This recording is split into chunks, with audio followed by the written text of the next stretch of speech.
Hello नमस्कार मेरे प्यारे दोस्तों, आप सभी का स्वागत है टारगेट क्लासेस कोटा में। और आज हम देखने वाले हैं रीट मुख्य परीक्षा के लिए राजस्थान जीके का जो हमारा सामान्य ज्ञान प्लस 80 अंक प्लस 50 अंक जो 130 अंक के लिए जो चल रहा है। हम आ चुके हैं ब्रह्मास्त्र 4 पर।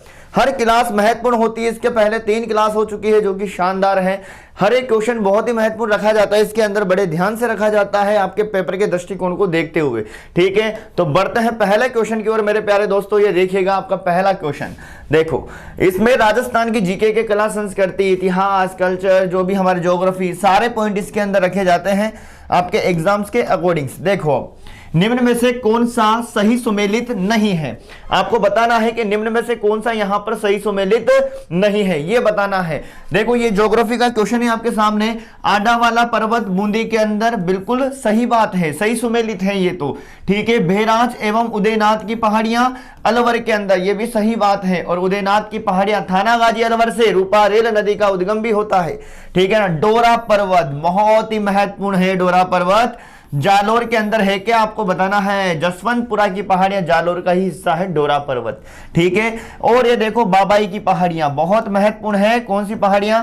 बाबाई की पहाड़ियां जो है ये सीकर में नहीं है मेरे प्यारे दोस्तों। ये कहां पर है? ये है झुंझुनू के अंदर। कहां पर है? झुंझुनू के अंदर है। तो यही वाला यहां पर सुमेलित नहीं है। इस चीज का आपको काफी अच्छे से याद रखना है। और राजस्थान के अंदर अरावली को 3 भागों में बांटा गया है, उत्तरी अरावली, मध्य अरावली, दक्षिण अरावली। उत्तरी अरावली की सबसे ऊंची चोटी है रघुनाथगढ़। कौन सी है? रघुनाथगढ़, जो कि कहां पर है? सीकर में है। मध्य अरावली की सबसे ऊंची चोटी है मोराम जी। कौन सी है? मोराम जी है, जो कहां पर है? अजमेर के अंदर है। और दक्षिण अरावली की सबसे बड़ी चोटी जो है वो गुरु शिखर है, जो पूरे राजस्थान के अंदर अरावली की ही सबसे ऊंची चोटी है। देखो, अरावली की सबसे ऊंची चोटी गुरु शिखर है, पर मध्य अरावली की पूछे आपसे तो मोराम जी अजमेर बताना है। और उत्तरी अरावली की पूछे तो रघुनाथगढ़ सीकर बताना है मेरे प्यारे दोस्तों, जरूर ध्यान रखना है। चलो नेक्स्ट क्वेश्चन की ओर बढ़ते हैं। हर एक प्रश्न शानदार लाजवाब है, तो अच्छे से पढ़िएगा शानदार तरीके से। देखो, क्वेश्चन संख्या 2। अब ये मृदा से संबंधित है मेरे प्यारे दोस्तों क्वेश्चन। राज्य में कृषि विभाग ने राजस्थान की मृदाओं को वर्गीकरण किया है, मतलब कृषि विभाग ने भी क्या किया है?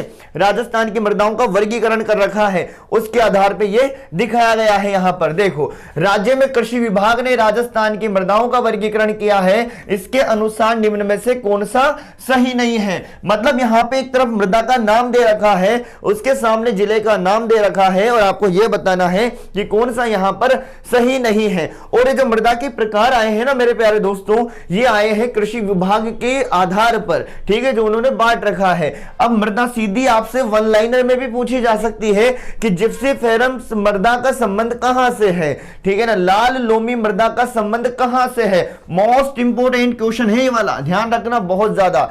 तो लाल लोमी जो मृदा है डूंगरपुर बांसवाड़ा में मिलती है। सर बिल्कुल सही बात है, पर पूछा क्या है कि कौन सा सही नहीं है। जिप्सीफेरस मृदा बीकानेर से संबंधित है, बिल्कुल सही बात है।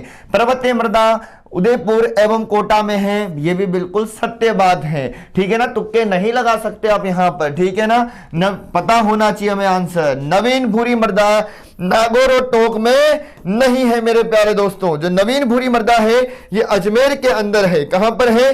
अजमेर और भीलवाड़ा के अंदर है भाई। ये 2 जिले आएंगे इसके अंदर। किसके अंदर? नवीन भूरी मृदा के अंदर। देखो, शानदार क्वेश्चन है, चारों के चारों। क्वेश्चन आएगा कि जिप्सीफेरस बीकानेर, लाम लोमी मृदा डूंगरपुर बांसवाड़ा, पर्वतीय मृदा उदयपुर कोटा, और नवीन भूरी मृदा अजमेर और भीलवाड़ा। चलो नेक्स्ट क्वेश्चन पर आते हैं। अगला क्वेश्चन है, देखो, बेहद ही शानदार और इंपोर्टेंट क्वेश्चन है। ठीक है, देखिएगा, इंपोर्टेंट है। चंबल पर बने सबसे ऊंचा बांध की ऊंचाई कितनी है? चंबल पर बने सबसे ऊंचे बांध की ऊंचाई कितनी है, ये बताना है। और आपको पता है मेरे प्यारे दोस्तों कि चंबल नदी का उद्गम कहां से होता है? होता है महू जनापाव की पहाड़ियों से। कहां से होता है? महू जनापाव की पहाड़ियां से होता है, मध्य प्रदेश से होता है। इस नदी का उद्गम, कौन सी नदी का उद्गम प्यारे दोस्तों? चंबल नदी का उद्गम। और ये राजस्थान में कहां से प्रवेश करती है? 84गढ़ से ये प्रवेश करती है और चित्तौड़गढ़ में जाती है। इस चीज का ध्यान रखना। अब यहां बड़े बांधों की अगर हम बात करें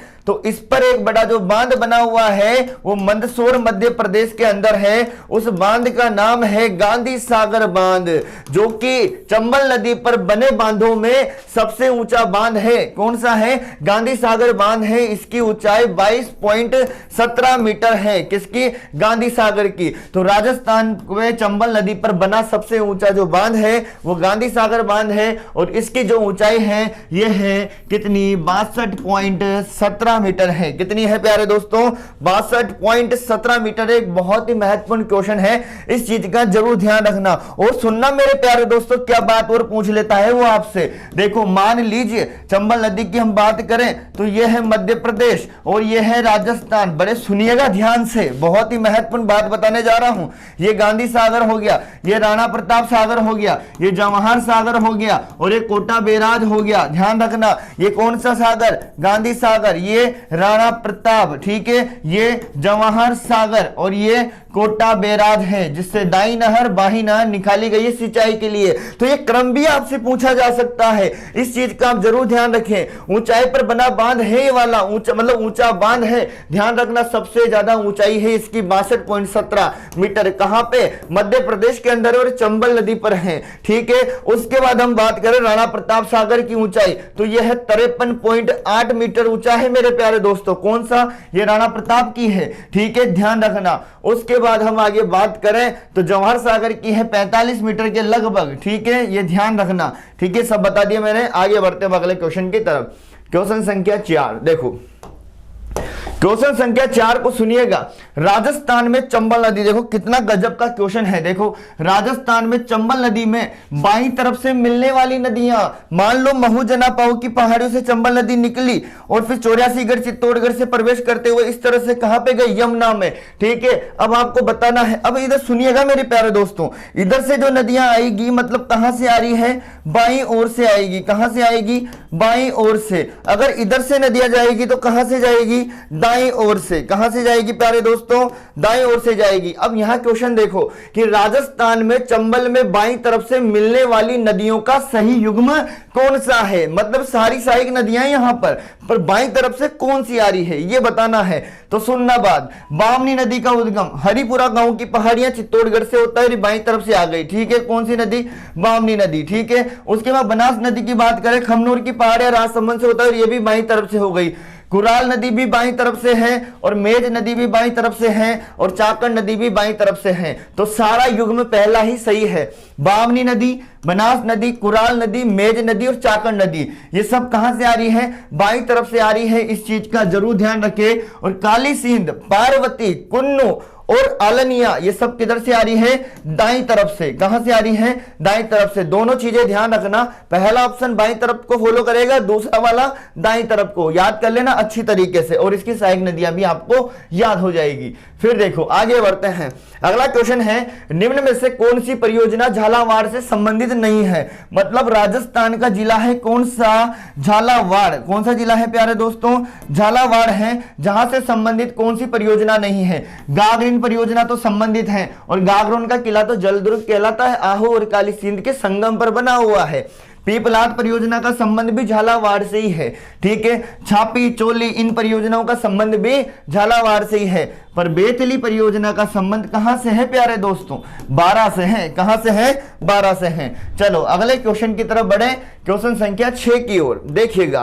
क्वेश्चन संख्या 6, निम्न में से कौन सा राष्ट्रीय उद्यान क्षेत्रफल में सबसे कम है? निम्न में से कौन सा राष्ट्रीय उद्यान है जो क्षेत्रफल में क्या है? सबसे कम है। मतलब यहां पर सबसे छोटा अभ्यारण्य नहीं पूछ रहा हूं मैं, सबसे कम क्षेत्रफल वाला अभ्यारण्य नहीं पूछ रहा हूं। क्या पूछ रहे हो सर? हमारे जो राष्ट्रीय उद्यान है ना, उनमें कोई तो बड़ा होगा ही सही, पर उनमें छोटा कौन है क्षेत्रफल के अनुसार, ये बताना है। अब रणथंभौर तो बड़ा है क्षेत्रफल में, ठीक है ना। अब बात डिसाइड होगी मुकुंदरा और केवलादेव राष्ट्रीय उद्यान में से। तो मुकुंदरा भी 199 वर्ग किलोमीटर लगभग क्षेत्रफल, तो यहां पे आंसर निकलेगा केवलादेव राष्ट्रीय उद्यान। कौन सा आएगा? केवलादेव राष्ट्रीय उद्यान है जो राष्ट्रीय उद्यान का क्षेत्रफल सबसे कम है निम्न में से जो दे रखे हैं राष्ट्रीय उद्यान। जो हमारे राष्ट्रीय उद्यान है रणथंभौर, केवलादेव, मुकुंदरा, इनमें से सबसे कम क्षेत्रफल है केवलादेव का, ठीक है। अब ये राष्ट्रीय मरु उद्यान, ये क्या है? नाम है बस इसका, ये राष्ट्रीय उद्यान नहीं, अभ्यारण्य टाइप ही है, पर राष्ट्रीय मरु उद्यान क्या है इसका नाम। इसके साथ साथ इनकी घोषणा हुई थी उस समय पर नाम रखा था। ध्यान रखना। राष्ट्रीय अमर उद्यान का संबंध कहां पे है? जैसलमेर से है। कहां से है प्यारे दोस्तों? इसका संबंध जैसलमेर और बाड़मेर से है। कहां से है? जैसलमेर और बाड़मेर से है। 3162 के लगभग वर्ग किलोमीटर क्षेत्रफल है इसका राष्ट्रीय अमर उद्यान का। रणथंभौर सवाई माधोपुर में है। केवला देवघना पक्षी विहार भरतपुर के अंदर है। और मुकुंदरा हिल्स तो आप सब जानते हो, कोटा झालावाड़ आप लगा सकते हो। आगे बात करें, देखो अगला क्वेश्चन की तरफ। निम्न में से कौन सी चावल की किस्म है? कौन सी चावल की किस्म है? मोस्ट इंपोर्टेंट क्वेश्चन है भाई, ध्यान रखना। और इसकी किस्म बार बार पूछी जाती है तो कंफ्यूज नहीं होना है, क्योंकि कुकर खोलते ही क्या हो जाती है? चावल की सुगंध आ जाती है। तो माही सुगंधा क्या है? इसकी किस्म है। और यही बार बार एग्जाम में आपको मिल सकती है, तो इसका बड़ा ख्याल रखें आप लोग। ध्यान रहेगा ना मेरे प्यारे दोस्तों? बिल्कुल इसका अच्छे से ख्याल रखें। देखो आगे बात करें, माही कंचन, माही धवल, ये दोनों किस्म जो है ये मक्का की है। इनका भी बेहद तरीके से आपको ख्याल रखना है। क्यों रखना है? क्योंकि माही सुगंधा के साथ साथ अच्छा मैच खाती है, इसलिए क्वेश्चन भी अच्छा बन जाता है इनके साथ। ठीक है, ये मक्का की है। सोनालिका, सोना कल्याण, ये और गंगा लहरी, लाल बहादुर, ये सब किसकी है? गेहूं की किस्म है। किसकी है? गेहूं की है। चलो नेक्स्ट क्वेश्चन की तरफ बढ़ते हैं। अगला क्वेश्चन, बासमती, परमल, कावेरी, चंबल, ये सब किसकी है? ये सब चावल की है। आगे देखो, राज्य के कुल कृषि क्षेत्रफल का, राज्य के कुल कृषि क्षेत्रफल का लगभग कितना प्रतिशत खरीफ के मौसम में बोया जाता है? 3 प्रकार के सीजन होते हैं हमारे यहां पर होते हैं ना। एक तो होता है खरीफ का मेरे प्यारे दोस्तों, एक होता है रबी का, और एक होता है जायद का। तो इनमें सबसे ज्यादा क्षेत्रफल का लगभग कितना प्रतिशत खरीफ के मौसम में बोया जाता है? खरीफ के मौसम में कितना बोया जाता है? बुआई तो खरीफ में ही ज्यादा होती है मेरे प्यारे दोस्तों। तो खरीफ में 65% बोया जाता है, जबकि रबी में 35% के लगभग बोया जाता है। तो ये 65% बिल्कुल सही जवाब रहेगा, और 35% का पूछ ले तो रबी का आप लगा सकते हो। फिर चलो आगे की तरफ बढ़ते हैं, अगले क्वेश्चन की तरफ। राज्य में न्यूनतम साक्षरता दर वाले जिलों का सही क्रम है। मतलब न्यूनतम साक्षरता दर कौन से जिले की है? सर पता है ये तो हमें बेहद शानदार तरीके से, क्योंकि न्यूनतम साक्षरता वाला जो जिला है वो कौन सा है? वो जालोर है। कौन सा है बताओ? जालोर है प्यारे दोस्तों। तो जालोर तो चारों में ही आ गया, ठीक है ना, ध्यान रखना। अब देखो न्यूनतम साक्षरता की बात करें, जालोर की है। उसके बाद जो साक्षरता है वो सिरोही की है न्यूनतम के मामले में। कहां की है? उसके बाद साक्षरता जो है वो सिरोही की है न्यूनतम। और उसके बाद जो है कहां की है? प्रतापगढ़ की है। कहां की है? प्रतापगढ़ की है। तो ये जो 3 जिले हैं न्यूनतम साक्षरता वाले जिले, ये बिल्कुल सही है, जालोर, सिरोही और प्रतापगढ़। तो ए ऑप्शन बिल्कुल राइट रहेगा, सर्वाधिक साक्षरता कोटा की है। चलो आगे बात करें। अब सुनो, ये क्वेश्चन भी बड़ा कंफ्यूज बनाता है बार बार, कई बार, क्योंकि बहुत सारे क्या करते हैं, सैनिक स्कूल, मिलिट्री स्कूल, दोनों चीज अलग अलग है, ठीक है ना। सैनिक स्कूल आएगा तो अलग जवाब रहेगा, मिलिट्री स्कूल आएंगे तो जवाब अलग रहेगा, ठीक है। देश के 5 मिलिट्री स्कूल, मतलब देश के अंदर 5 मिलिट्री स्कूलों में से 2 राजस्थान में हैं। कितने हैं मेरे प्यारे दोस्तों? 2 राजस्थान में हैं। तो बताओ दोनों कहां पर हैं? दोनों कहां पर हैं? एक तो अजमेर में है मेरे प्यारे दोस्तों, और एक कहां पर है? धौलपुर के अंदर है। मतलब 5 ही मिलिट्री स्कूल हैं देश के अंदर, उनमें से 2 राजस्थान में, एक अजमेर में है और एक धौलपुर के अंदर है। इस चीज का जरूर ध्यान रखना। पर हमारे यहां पे सैनिक स्कूल की बात करें राजस्थान के अंदर, तो अजमेर में, चित्तौड़गढ़ में, चित्तौड़गढ़ में, कोटा, झुंझुनू में, इनमें क्या है? सैनिक स्कूल भी है। पर हम मिलिट्री स्कूल की बात कर रहे हैं अभी, तो अजमेर, धौलपुर के अंदर क्या है? मिलिट्री स्कूल है।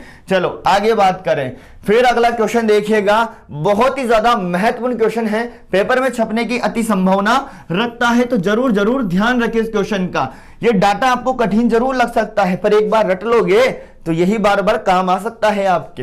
देखो, दिसंबर 2021 तक राजस्थान की अधिष्ठापित या स्थापित विद्युत क्षमता कितनी है?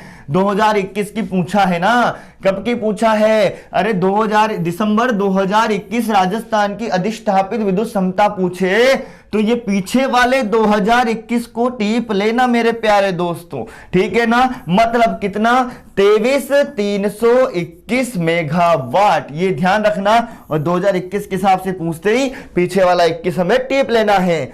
ध्यान रखना 23,321 मेगावाट है।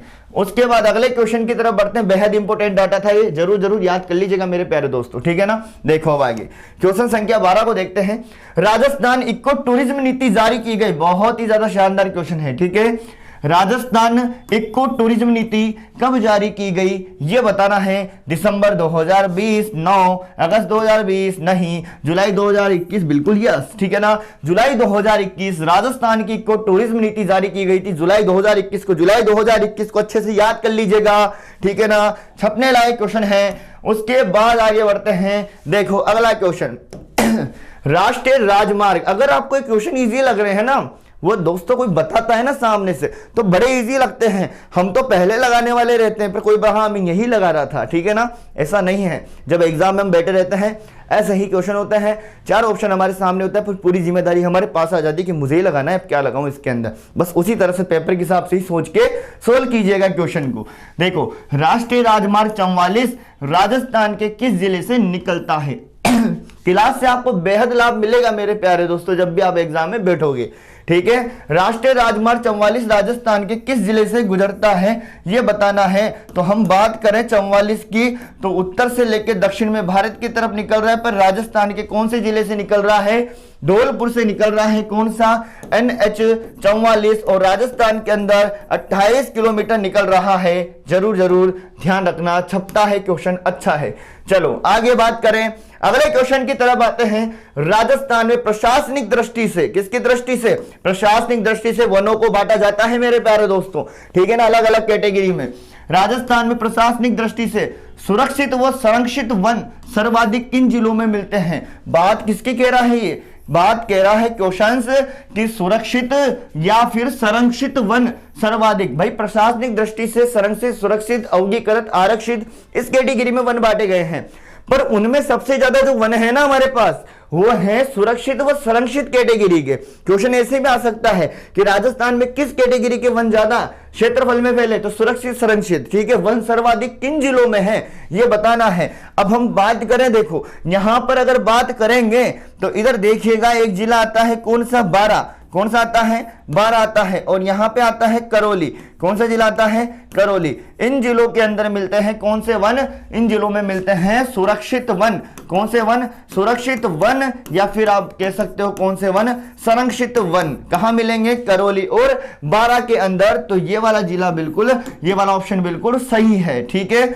उसके बाद उदयपुर, चित्तौड़गढ़, अलवर, इनकी बात करें तो यहां मिलेंगे आरक्षित वन, ठीक है। और बीकानेर, गंगानगर, जैसलमेर की बात करें तो यहां मिलेंगे अवगीकृत वन, ठीक है ना। 3 क्वेश्चन है, शानदार है, ठीक है। देखो उदयपुर, चित्तौड़गढ़, अलवर में तो आरक्षित हो गए, 12 करौली के अंदर संरक्षित, सुरक्षित हो गए, बीकानेर, गंगानगर, जैसलमेर में अवगीकृत हो गए, ठीक है। चलो आगे बढ़ते हैं। अगला क्वेश्चन है क्वेश्चन संख्या 15। देखो राजस्थान सरकार के द्वारा पहली वन नीति का अनुमोदन कब किया गया था। मतलब राजस्थान सरकार के द्वारा पहली वन नीति का अनुमोदन कब किया गया था। मोस्ट इंपोर्टेंट क्वेश्चन है, फरवरी में तो किया ही गया था, पर सन बताना है। बिल्कुल राइट है आप लोगों का, फरवरी 2010 के अंदर पहली वन नीति का क्या किया गया था, अनुमोदन किया गया था। फिर देखो अगले क्वेश्चन की तरफ। अगला क्वेश्चन है हमारा हिस्ट्री से रिलेट है, कल्चर से रिलेट है। देखो कालीबाई जिसने डूंगरपुर पुलिस के हाथों अपने अध्यापक को बचाने में अपनी जिंदगी दे दी, वो कहां की रहने वाली थी, ठीक है ना। जो कालीबाई है डूंगरपुर से संबंधित है, डूंगरपुर पुलिस के हाथों अपने अध्यापक को बचाने में अपनी जिंदगी दे दी थी, वो कहां की रहने वाली है। अब सागवाड़ा, रास्तापाल, सिंबलवाड़ा है तो यही एरिया, पर आप डूंगरपुर यहां लगा नहीं सकते, तो पर्टिकुलर एक जगह लगानी पड़ेगी आपको। तो रास्तापाल जब आई है ऑप्शन में तो रास्तापाल बिल्कुल सही है, रास्तापाल वाला कांड आपने सुना होगा। चलो आगे बात करते हैं। अगला क्वेश्चन है स्वतंत्रता सेनानियों से सागरमल गोपा, नाम सुना होगा आपने, कहां से संबंधित है, कहां से संबंधित है, जैसलमेर से संबंधित है। ये मान लीजिए यहां है जैसलमेर। देखो सागरमल गोपा को राजद्रोह के आरोप में कितने वर्ष की कठोर कारावास की सजा दी गई थी। आजादी के दीवाने गुंडा राज इनकी पुस्तक है, जरूर ध्यान रखें, ठीक है। देखो सागरमल गोपा को राजद्रोह के आरोप में कितने वर्ष की कठोर कारावास की सजा दी गई थी? 12 वर्ष, 20 वर्ष, आजीवन कारावास या फिर 6 वर्ष? तो बिल्कुल सही जवाब है 6 वर्ष। चलो आगे बढ़ते हैं। गुंडा राज वाली जो पुस्तक है वो ध्यान रखना। फिर देखो आगे, इनका संबंध जैसलमेर से था, वो भी आपको याद रखना है। राजस्थान के लोह पुरुष किसे कहा जाता है? सर ये तो हमें याद है, दामोदर दास राठी को कहा जाता है। राजस्थान के लोह पुरुष के नाम से किसे माने जाता है? बताओ। दामोदर दास राठी माने जाते हैं, जिनका जन्म कब हुआ है? 1884 ईस्वी में हुआ है।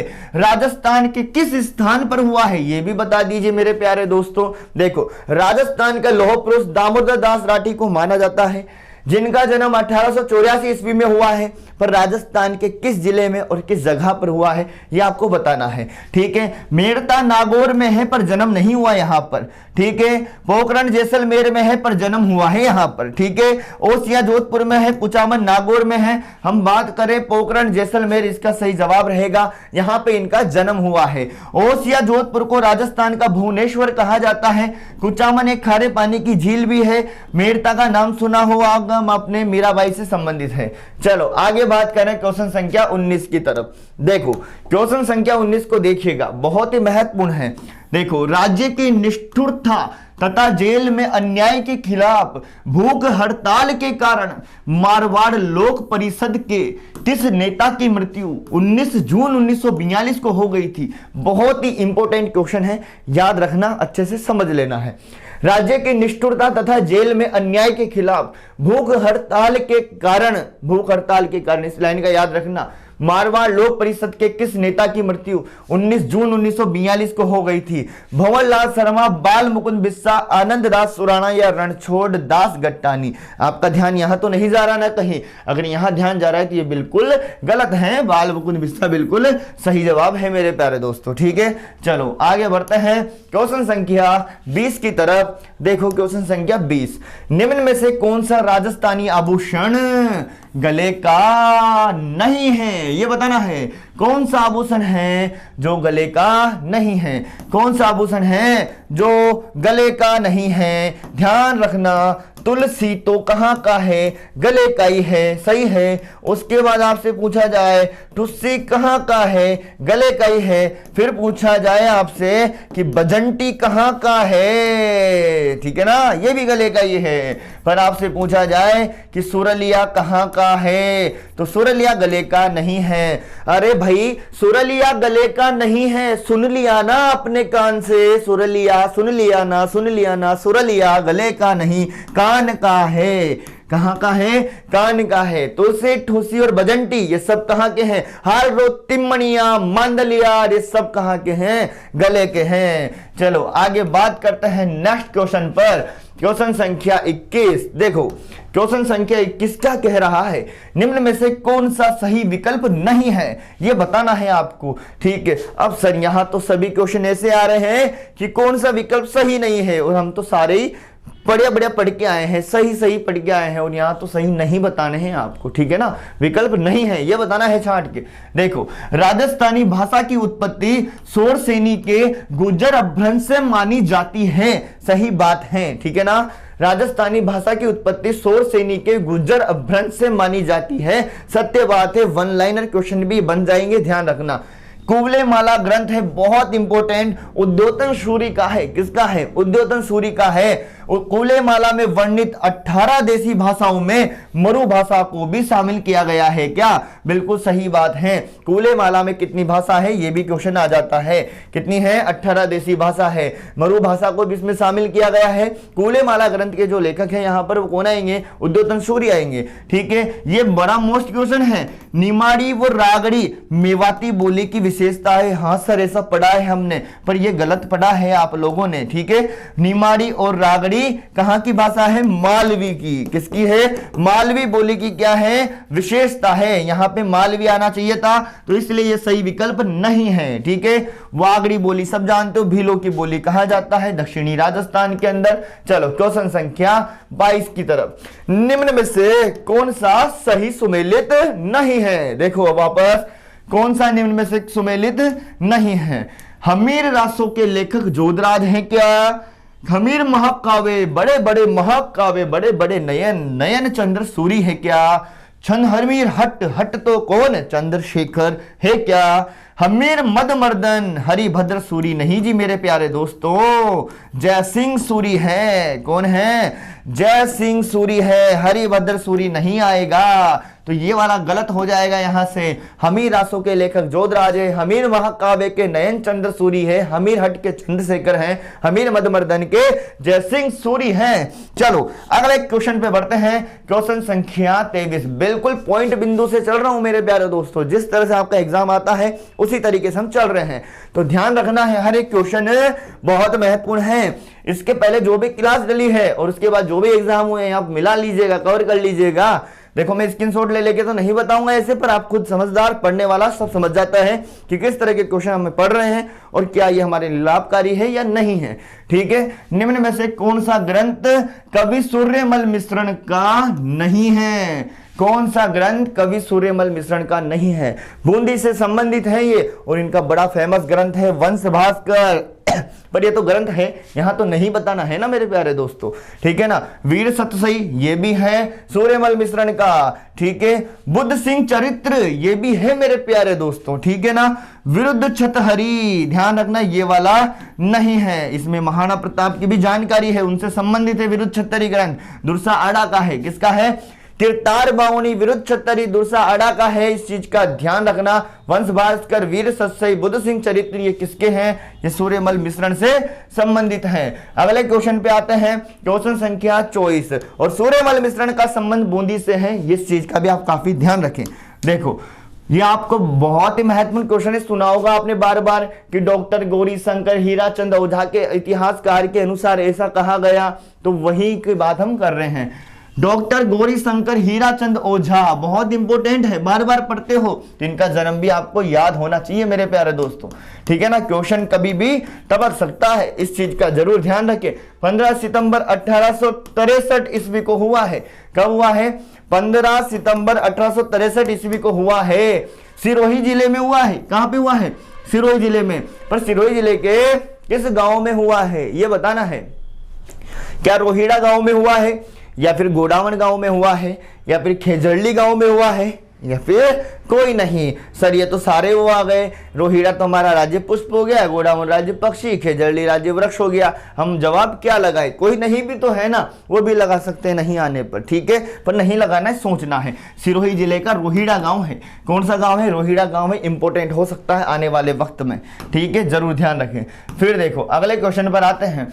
अगला क्वेश्चन है, देखिएगा, निम्न में से कौन सी साहित्य अकादमी का संबंध जयपुर से नहीं है। कौन सी साहित्य अकादमी है जो जयपुर से संबंधित नहीं है। इसका मतलब 3 जो है वो जयपुर से संबंधित हैं, पर एक जो साहित्य अकादमी है वो जयपुर से संबंधित नहीं है। देखो राजस्थान ब्रजभाषा अकादमी कहां पर है, जयपुर में है। ठीक है, राजस्थान सिंधी अकादमी ये भी जयपुर में है। ठीक है, राजस्थान साहित्य अकादमी ये भी जयपुर में नहीं है, ये कहां पर है, उदयपुर में है। कहां पर है, उदयपुर में है राजस्थान साहित्य अकादमी। जबकि राजस्थान हिंदी ग्रंथ अकादमी भी कहां पर है, जयपुर में है। तो देखो आपको 4 अकादमी अभी याद हो गई। ठीक है ना, राजस्थान ब्रजभाषा अकादमी जयपुर, सिंधी अकादमी जयपुर, हिंदी ग्रंथ अकादमी जयपुर। पर साहित्य अकादमी की बात आ जाए तो ध्यान रखना है, राज्य अभिलेखागार आ जाए तो बीकानेर लगा देना है। ठीक है, चलो आगे बात करें क्वेश्चन संख्या 26 की तरफ। अगले क्वेश्चन की तरफ हम बढ़ चुके हैं, क्वेश्चन संख्या 26 और बड़ा ही महत्वपूर्ण है। राजस्थान के लोक देवता की जीवन गाथा का चित्रण करने वाली पढ़ का चित्रांकन सर्वप्रथम चौथमल चितेरे ने किया था। राजस्थान के कौन से लोक देवता हैं जिनकी जीवन गाथा का चित्रण करने वाली पढ़ जो है उसका चित्रांकन सर्वप्रथम चौथमल चितेरे ने किया था। मतलब कौन से लोक देवता की जीवन गाथा की बात यहाँ पे चल रही है, जिनकी पढ़ का चित्रण सर्वप्रथम चौथमल चितेरे ने किया था। वो पढ़ किसकी है, क्या सबसे लोकप्रिय पढ़ पाबू जी की वाला आंसर आएगा, या फिर रामदेव जी की फड़का आएगा, या फिर देवनारायण जी की फड़का आएगा जिसपे डाक टिकट जारी हुआ था, या फिर रामदला कृष्णदला की फड़का आएगा। तो ऐसा नहीं है मेरे प्यारे दोस्तों, जब क्वेश्चन नहीं आ रहा हो तो ऐसा लगा दो जो थोड़ा हमें कम सुनाई में आता तो आप डी लगा दो, बिल्कुल ऐसी गलती ना करें, ठीक है ना। देखो यहां पर आंसर आएगा रामदेव जी की पढ़, कौन सी है, जिनकी पढ़ की जीवन गाथा का सर्वप्रथम चित्रांकन सर्वप्रथम चौथमल चितेरे ने किया था। चलो अगले क्वेश्चन की तरफ बढ़ते हैं। क्वेश्चन संख्या 27, देखो क्वेश्चन संख्या 27, शुकर क्षेत्र महात्म।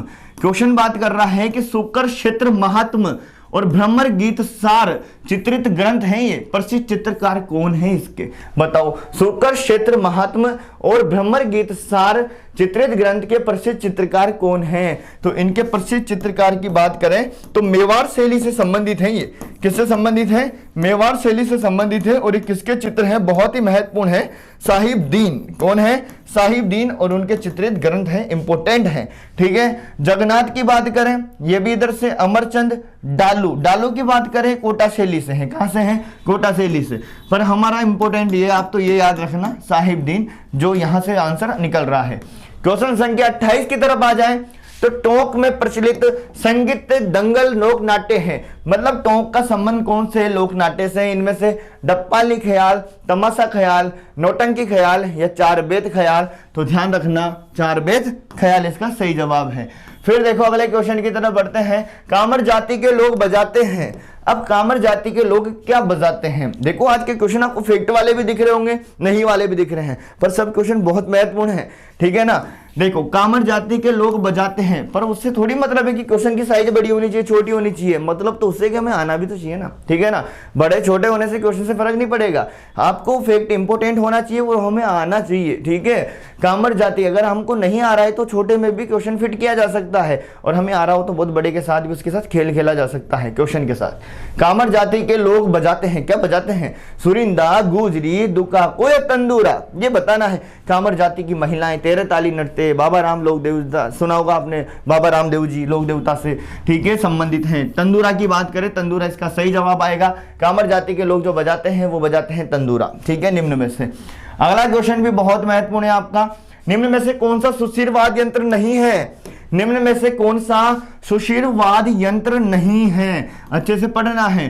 सुशिर वाद्य यंत्र नहीं है मतलब ऐसा वाद्य यंत्र जो फूंक से नहीं बजाया जाता है, ऐसा बताना है कि आपको। यहाँ पर देखो हम बात करें अलगोजा, ये तो सुशिर वाद्य यंत्र है, ठीक है। मोरचंग ये भी सुशिर वाद्य यंत्र है। ये भुंगल है ना मेरे प्यारे दोस्तों, महत्वपूर्ण है ये भी क्या है बताओ, ये भी सुशिर वाद्य यंत्र है। और इस भुंगल को भेरी भी कहा जाता है, रणभेरी भी कहा जाता है। गांव में खेल स्टार्ट होने से पहले वहां पे बजाया जाता है ये, मतलब एक युद्ध का आह्वान भी आप समझ सकते हो। भुंगल, भेरी, रणभेरी, ध्यान रखना। रावण हत्ता, हाथ दिखाई दे रहा है आपको यहाँ पर वैसे भी, ठीक है। रावण हत्ता यहाँ पे सुशिर वाद्य यंत्र नहीं है।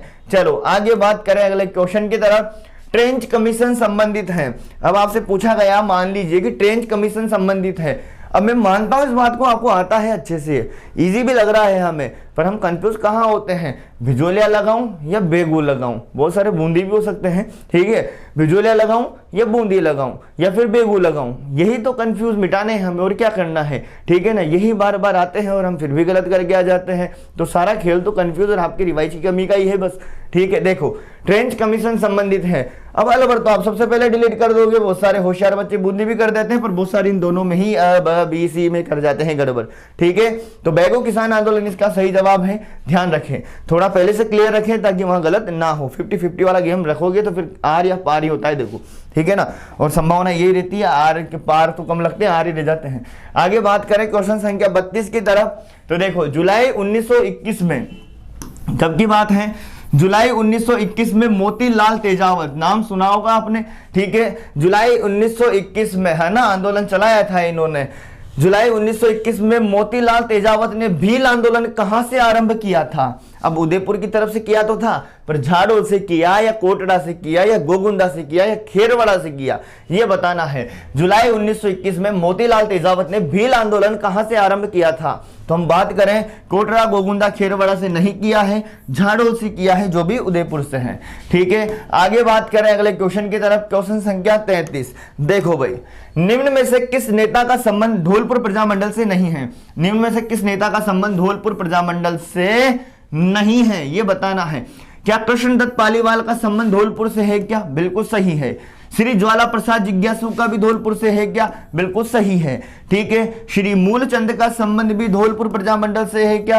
बिल्कुल सही है। और श्री शिव शंकर गोपा मतलब सागरमल गोपा नहीं भाई, ठीक है, श्री शिव शंकर गोपा नाम है, पर इनका संबंध जैसलमेर से है। कहां से है प्यारे दोस्तों? जैसलमेर से है। तो डी वाला ऑप्शन यहां से गलत हो जाएगा, जो सुमेलित नहीं है, धौलपुर प्रजामंडल से संबंधित नहीं है। अगला क्वेश्चन देखिएगा, फिर देखो स्वतंत्रता सेनानियों से ही संबंधित क्वेश्चन है भी। देखो आगे बात करें, हरिभाव उपाध्याय, क्वेश्चन बनता है यहां से भी, जरूर ध्यान रखना। 4 लाइन है, कहीं ना कहीं एग्जाम में जरूर दिखती है। देखो, हरिभाव उपाध्याय के संबंध में निम्न में से कौन सा कथन सही नहीं है?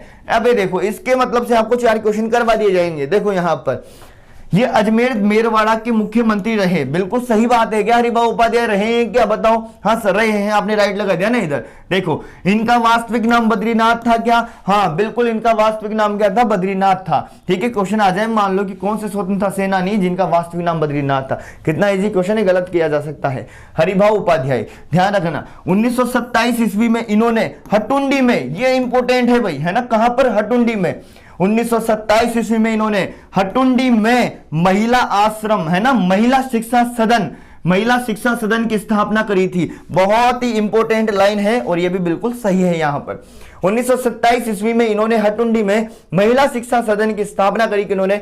हरिभाव उपाध्याय ने। उसके बाद हम बात करें प्यारे दोस्तों, दिसंबर 1942 में इन्होंने झंडा सत्याग्रह प्रारंभ किया। यह बिल्कुल गलत बात है और यह सही सुमेलित नहीं है, क्योंकि दिसंबर 1942 में इन्होंने झंडा सत्याग्रह प्रारंभ नहीं किया। यह किया था बीकानेर से संबंधित है कौन? वेद मघाराम, है ना, वेद मेघाराम। ध्यान रखना, वेद मेघाराम या मघाराम जो है बीकानेर प्रजामंडल से संबंधित हैं, उन्होंने ही दिसंबर 1942 में झंडा सत्याग्रह प्रारंभ किया था। तो ये वाला डी वाला गलत हो जाएगा यहां से। ठीक है, तीनों चारों फैक्ट अच्छे से याद कर लीजिएगा। अगले क्वेश्चन पे बढ़े, क्वेश्चन संख्या 35 की तरफ। देखो, गोसुंडी अभिलेख है, ये कौन सा है? आपने सुना होगा गोसुंडी शिलालेख अभिलेख, उससे संबंधित क्वेश्चन है। गोसुंडी अभिलेख के संबंध में कौन सा कथन सही नहीं है, यह बताना है। गोसुंडी अभिलेख के संबंध में कौन सा विकल्प है जो सही नहीं है, यहां पर बताना है। क्या गोसुंडी शिलालेख का संबंध दौसा से प्राप्त हुआ है क्या? ये बताना है। गोसुंडी शिलालेख, गोसुंडी अभिलेख कौन सी भाषा में लिखे गए थे? ध्यान रखना, मोस्ट बात है, इंपोर्टेंट है, संस्कृत भाषा में। गोसुंडी अभिलेख संस्कृत भाषा में लिखे गए थे। क्वेश्चन संख्या 2 हो गई, 2 क्वेश्चन हो गए हमारे पास। गोसुंडी का शिलालेख सर्वप्रथम डॉक्टर डी.आर. भंडारकर ने किया था। तीसरा क्वेश्चन है, ऐसा नहीं कि जब जो क्वेश्चन, बहुत ही जानदार क्वेश्चन है, ध्यान रखना। गोसुंडी का शिलालेख सर्वप्रथम डॉक्टर डी.आर. भंडारकर के द्वारा पढ़ा गया था, यह भी सत्य बात है।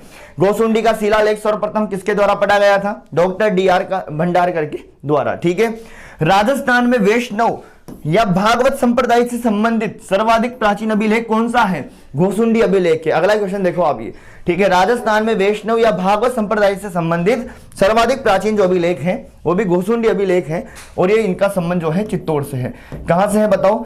चित्तौड़ से प्राप्त हुआ, ये ना कि दौसा से। तो पहली ही लाइन यहाँ पे क्या दे रखी है? गलत दे रखी है, जो कि सत्य नहीं है। अगला क्वेश्चन देखो, क्वेश्चन संख्या 36 की तरफ। 16 अप्रैल 1658 के दिन किस युद्ध में औरंगजेब ने जसवंत सिंह को हराया था? ये बताना है भाई। कितनी तारीख है? 16 अप्रैल 1658 को ये युद्ध की दिनांक है, और इस किसके बीच में? औरंगजेब, ध्यान रखना, किसके बीच में? औरंगजेब वर्सेज जसवंत सिंह। कौन है? जसवंत सिंह है। तो अब क्वेश्चन को पढ़ो, 16 अप्रैल 1658 के दिन किस युद्ध में औरंगजेब ने जसवंत सिंह को हराया था? जसवंत सिंह को हराया था। कौन सा युद्ध था? वो था धर्मत का युद्ध। कौन सा था मेरे प्यारे दोस्तों? धर्मत का युद्ध था। मोस्ट क्वेश्चन है। फिर देखो आगे की तरफ बढ़ते हैं। अगला क्वेश्चन है, यहाँ पे सभी क्वेश्चन कवर करवाए जा रहे हैं। अगर आप डेली पूरी सीरीज क्लास अटेंड करोगे तो सभी में अलग अलग टाइप से सभी जो भी मोस्ट क्वेश्चन है वो सभी में फिट किए गए हैं। एक ही क्लास में नहीं है, सभी 1 2 3 4 जितने भी क्लास डली हुई है सभी में क्रम वाइज हर एक क्वेश्चन जानदार है, अच्छे से समझिएगा और याद कर लीजिएगा उसको। ठीक है, फिर देखो आगे, अगर आप तैयारी करते हो शानदार तरीके से तो बेहद अच्छे से समझ पाओगे क्लासों को। देखो आगे बात करते हैं, कालीबंगा सभ्यता के संबंध में कौन सा विकल्प सही नहीं है? मतलब कालीबंगा सभ्यता के संबंध में कौन सा विकल्प सही नहीं है? आपको पता है ये घग्गर नदी के किनारे और कहां पर, हनुमानगढ़ में। कहां पर है बताओ, हनुमानगढ़ में है। ये बात तो सर क्लियर है, पर आगे बताएं, हम बात करते हैं। देखो, कालीबंगा से प्राप्त चबूतरे, कालीबंगा से प्राप्त चबूतरे बने हुए हैं, ध्यान रखना, मिट्टी की ईंटों से निर्मित हैं। किससे हैं, मिट्टी की ईंटों से। पहला क्वेश्चन, कालीबंगा से प्राप्त चबूतरे बने हुए हैं, पहला ऑप्शन आएगा आपके सामने, मिट्टी की ईंटों से निर्मित, तो राइट है ये, ठीक है। यहां से सबसे प्रथम बार हल जुते हुए खेतों के साक्ष्य मिले हैं। बहुत बार आता है ये क्वेश्चन कि कौन सी सभ्यता है जहां से हल से जुते हुए खेतों के प्रमाण मिले हैं, ध्यान रखना, कालीबंगा है। कालीबंगा से 5 अग्नि वेदिकाएं प्राप्त हुई है, जो कि गलत बात है। सर कैसे हुई गलत, अग्नि वेदिका तो प्राप्त हुई है, पर 5 थोड़ी हुई है, 7 हुई है। 7 अग्नि वेदिकाएं प्राप्त हुई है यहां से, ध्यान रखना, 7 अग्नि वेदिकाएं, 5 नहीं, ठीक है। अमलचंद घोष है ना, याद रखना, एक घोष आपने नाम सुना होगा, दिख रहा है क्वेश्चन आपको। देखो, अमलानंद घोष ने 1950-51 में कालीबंगा की खोज करी, मतलब सबसे पहले इनका पता लगाया अमलानंद घोष ने 1950-51 में। तो सारी बातें सही हैं, बस ये वाली जो अग्नि वेदिका थी वो 7 रहेगी। चलो आगे बढ़े अगले क्वेश्चन की तरफ। क्वेश्चन संख्या 38 को देखिएगा।